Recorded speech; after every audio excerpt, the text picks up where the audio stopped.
आइए पहले मंगलाचरण करके कथा में प्रवेश करते हैं। विघ्नेश्वराय वरदाय सुरप्रियाय लंबोदराय सकलाय जगद्विताय नागाननाय श्रुतियज्ञ विभूषिताय गौरीसुताय गणनाथ नमो नमस्ते। अखण्डमण्डलाकारं व्याप्तं येन चराचरं तत्पदं दर्शितं येन तस्मै श्रीगुरुवे नमः।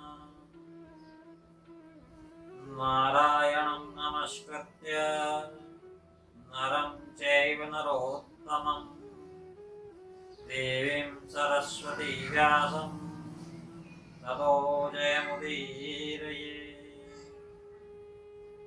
वन्दे वन्दारुमन्दारं वृन्दावनविनोदिनं वृन्दावनकलानाथ पुरुषोत्तमवद्भूतं सच्चिदानन्दरूपाय विश्वोत्पत्त्यादिहेतवे तापत्रयविनाशाय श्रीकृष्णाय वयं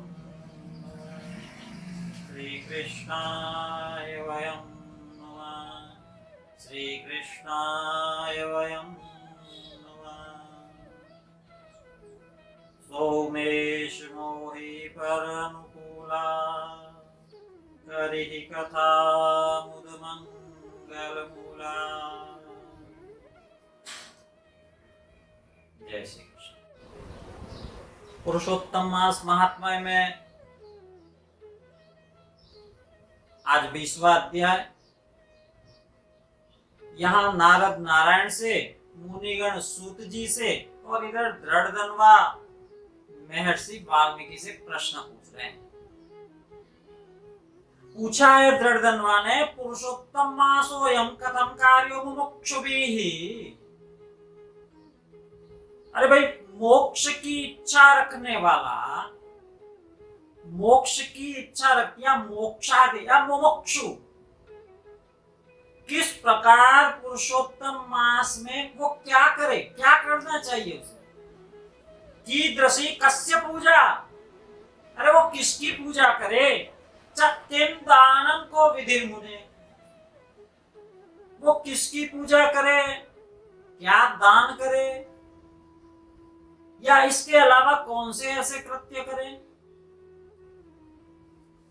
ऐसा प्रश्न वाल्मीकि से जब पूछा है दृढ़धनवा ने, महर्षि वाल्मीकि बताते हैं, हे राजन, ब्रह्म मुहूर्त में उठना चाहिए, पर ब्रह्म का चिंतन करे, शौचादि को जाए, स्नान प्राणायाम करके संध्या वंदन करे, जो कि मुख्य है। यह तो नित्य कर्म है। यहां इस 20वें अध्याय में शौचादि जाए तो मृतिका का उपयोग किस प्रकार करे, स्नान किस प्रकार करे, प्राणायाम संध्या वंदन सबकी विधि इसमें समाहित की गई है। विस्तार भय से हम उसमें से सार लेकर इस कथा को कर रहे। और जब तक लिखा है प्रणाम करके संध्या वंदन करके, जब तक सूर्य का दर्शन नहीं हो, गायत्री का जप करता है।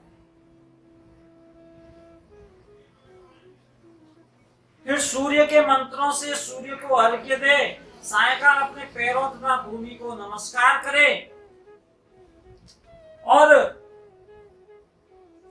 फिर लिख दिया कि ऐसा करने पर एक मंत्र जरूर बोले, यस्य स्मृत्या च नामोक्त्या तपो यज्ञ क्रियादिषु न्यूनम संपूर्णता याति सद्यो वंदे तमच्युतम, यानी जो भी कमी रह गई है नित्य कर्म में, पूजा कर्म में, वो विधि हे प्रभु पूर्ण मानी जाए।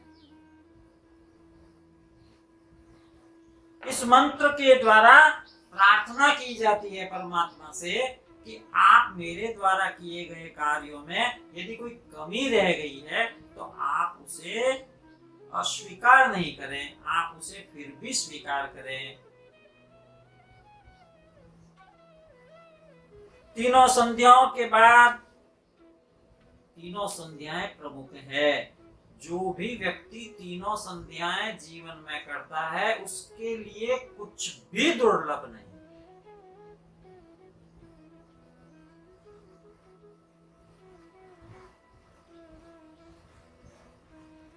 यह सब कृत्य दिन के पूर्व भाग का बताया। नित्य कर्म करके फिर हरि पूजन का आरंभ करे, फिर व्रती पुरुष शुद्ध होकर वाणी को संयमित करके, नियमित करके, नियंत्रित करके,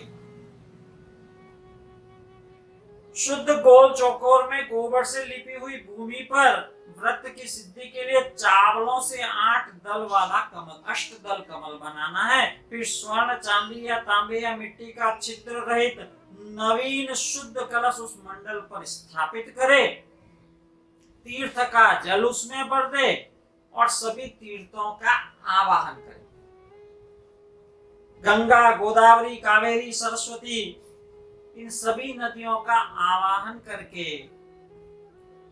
उन्हें यह निवेदन करें कि मेरी शांति के लिए, मेरे पापों के नाश के लिए हे समस्त देवियों आप इसमें पधारिए। इस प्रकार आह्वान करके कलश को मंत्रों से, गंध, अक्षत, नैवेद्य और ताजे पुष्पों से पूजे। कलश के ऊपर पीले वस्त्र से लपेटा हुआ तांबे का पात्र रख दे। फिर उस पात्र के ऊपर परमात्मा की, राधा कृष्ण की, मेरे ठाकुर ठकुराइन की मूर्ति को स्थापित भी कर। यहाँ वाल्मीकि कहते हैं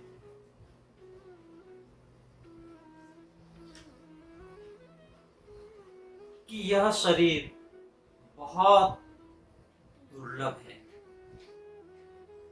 शास्त्रों में अनेकों बार इस बात को कहा गया है कि यह मानुष देह बहुत दुर्लभ है,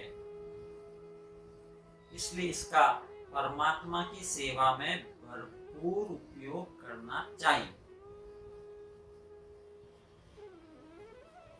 वृद्धावस्था का भय भी इसमें दिखाया गया है, क्योंकि वृद्धावस्था में कोई भी कार्य मन के अनुकूल नहीं होता। आप माला जप करना चाहते हैं, बैठा नहीं जाता। आप कथाओं का श्रवण करना चाहते हैं, श्रवण करने की शक्ति क्षीण हो जाती है। परमात्मा के मुखमंडल का, चरणारविंद का दर्शन करना चाहते हैं, आंखों की ज्योति क्षीण हो जाती है। कहने का तात्पर्य वर्तमान ही आपके हाथ में है और इसमें किया हुआ कार्य, इसमें की हुई पूजा, इसमें की हुई सेवा ही आपको उत्तम फल की प्राप्ति करा सकती है। शुभस्य शीघ्रम, जो भी शुभ संकल्प मन में आवे, मस्तिष्क में कौंधे, तुरंत उसे करने का यत्न करना चाहिए। पुरुषोत्तम मास की महिमा बताते हुए इसमें बताया है कि पुरुषोत्तम मास में थोड़े धन से ही महान धर्म हो जाता है। स्नान, दान, भगवत स्मरण, कथा श्रवण, भगवान के चरित्र का निर्मल गान, ये सभी महान पुण्यदायी होते हैं और इसी के फलस्वरूप परमात्मा महान भय से रक्षा भी करते हैं।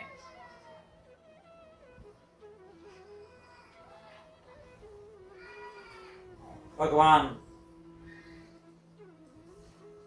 के पुरुषोत्तम मास की महिमा का वर्णन करते हुए वाल्मीकि ने तो यहाँ तक कहा है